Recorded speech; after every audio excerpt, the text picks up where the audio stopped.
Anyways, homie talk. Talk for the homies. Last segment was about the NBA Finals, so obviously this segment will be about King James. Jester James. I won't even call him a prince. So, because he's not royalty at all. So, anyways, this is going to be about LeBron James. Reactions on everything about LeBron James.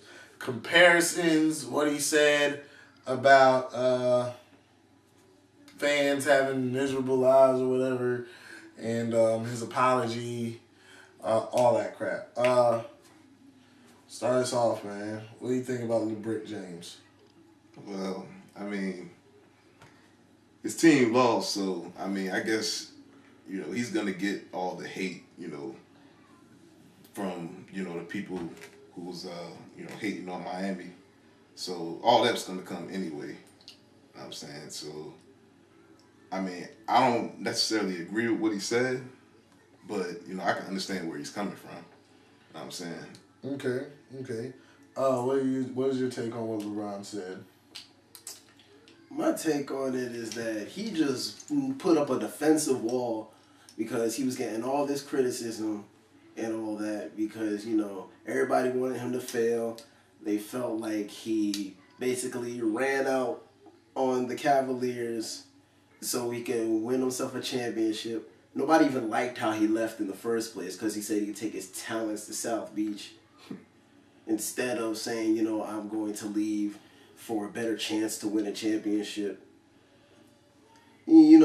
Trying to insult the fans. I mean, if you think about it, they're supposedly all miserable. Well, they just watch you lose. I don't think they're too miserable about watching you lose. So, especially if that's what they wanted. Yeah, if that's what they wanted, they don't feel like, oh, tomorrow they're just gonna wake up and be miserable because they have to go to work and all that. They're gonna feel good that, okay, the one person that we didn't want to succeed because of how he left his town, how he wanted to promise, how he's talking about they're gonna win not one, not two, not all types of championships and all that, like it's easy. It's like let's be honest. That was my deal with what LeBron said about people having they're gonna have the same problems that their lives are gonna be, and he's still gonna live his life the way he wants to live it and be happy. Like I said before we did this segment, he went to Miami to win a championship to be happy. So how happy are you by losing in the finals? I mean, the guy didn't show up. Like I was saying, fourth quarter, he goes up. Chris Bosh is under the basket. Dirk is looking right at him. Didn't even contest the shot. He has a chance to just smash it down Dirk's throat, possibly change the entire momentum of the game, except he's passing it off in the air. Like, what are you trying to accomplish except nothing? You're not carrying the team on your back. To be honest, I don't think they win the series, but I think it goes game 7 if Dwayne Wade didn't have that hip injury, because Dwayne Wade was torching the Mavericks. Like I said, that's my problem with it. Everybody, their lives may suck. Some people's lives may suck, but hey, they're happy that you lost, and you know what I'm saying, and you're not gonna be happy. You're not gonna be truly happy until you win this championship. Now, as far as the comparisons, we've heard Scottie Pippen say that he may be better than Michael Jordan. Greatest player of all time. Greatest player of all time. All time. Michael Jordan. I mean, we saw the championship Michael Jordan. We didn't really see the Michael. We're too young to have seen the Michael Jordan that struggle. Mm-hmm. But we saw championship Michael Jordan. So it's like, are you serious? Seriously? Dude hasn't won one championship. But anyways, we've heard comparisons to Magic Johnson. He shouldn't even mention the same sentence as him either. That's 5 championships. That's a better comparison. Compared to the guy that has 5 championships instead of 6. Anyways, and now we've heard Steve Kerr and Charles Barkley say that he's more like Scottie Pippen. who in my terms, he's top 50 greatest player of all time by default because he played with Michael Jordan.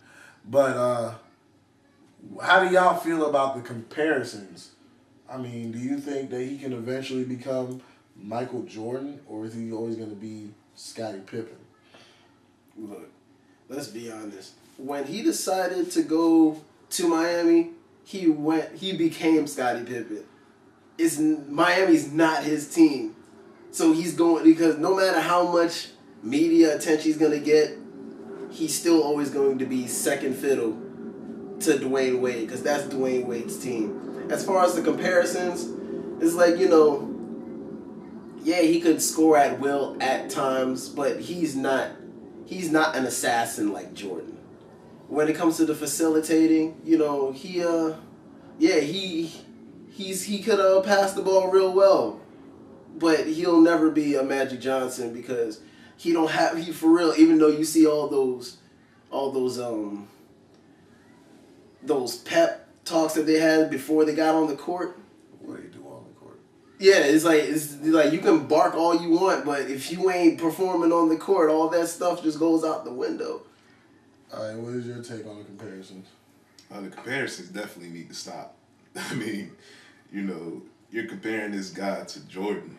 Jordan won 6 championships, and he never lost in the NBA Finals. We can't say the same for LeBron James, okay? LeBron James in Cleveland, he lost, and he even lost in Miami, where he was supposed to win his multiple championships. 8. He said 8. 8 championships, okay? I mean, that's one down the drain, so it's like the comparisons definitely need to stop. It's like, look, y'all are not the Celtics in the 60s. Let's be honest, you have no post presence. Y'all, for real, y'all bench is weak. In my opinion, the bench is weak. All right, well, here's my thing, and this is why people say that, even though Bill Russell has won the most championships, Michael Jordan is on another level, or is put on the same pedestal as Bill Russell as far as championships is concerned.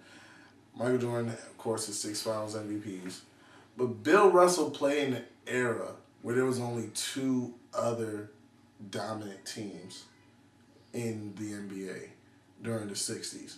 And really, with, he played against Jerry West and Elgin Baylor, but that team had 7 Hall of Famers on one team. So, but, you know what I'm saying, I don't know why I don't know why LeBron, I think LeBron wanted to seem like he could win multiple championships. That's why he put that 6 on his chest. He needs to put a 0 on his championship, on his chest, because that's exactly how he's showing up in the finals. A big nothing. Like I said, being a facilitator, I mean, I'm just saying, you know what I'm saying, Dwayne Wade had the hot hand, let him do his thing, but I mean, it just baffles me how he's as big as Karl Malone and can't post up. Now, me personally, I mean, like, y'all know, big Syracuse fan, big Carmelo Anthony fan. I haven't seen every single basketball player play, but to me, Carmelo Anthony has the best post-up game ever at the small forward position. I mean, dude posts up just like a big man. So why is it LeBron James, 30 pounds heavier, can't put that type of effort into his offensive game? He doesn't need comparisons to anyone, not even Scottie Pippen. Because Scottie Pippen was a shutdown defender. Now, there were some players that he couldn't defend. Like, he would never been able to defend somebody like Reggie Miller because all the screens and stuff like that. But LeBron James, as far as the best offensive players in the NBA, they say Derrick Rose, he shut down Derrick Rose. Like I said, how hard is it to shut a guy down? Lord, just imagine I'm as fast as you are. I mean, our height difference is about the same between LeBron and Derrick Rose. So I'm longer than you, just as fast as you. And then you, unlike you, Derrick Rose has no jump shot. You have a jump shot to go to just in case you can't go to the basket. Derrick Rose, either he's going to the basket or he's breaking a jump shot. if you only have to play somebody for the drive, that's like it's like in football. If you defend one, if you stop the run and only have to defend the pass, it gets that much easier. Same thing with Derrick Rose. I think if you get somebody with speed like Derrick Rose, or at least good speed and length to bother Derrick Rose, you can shut him down.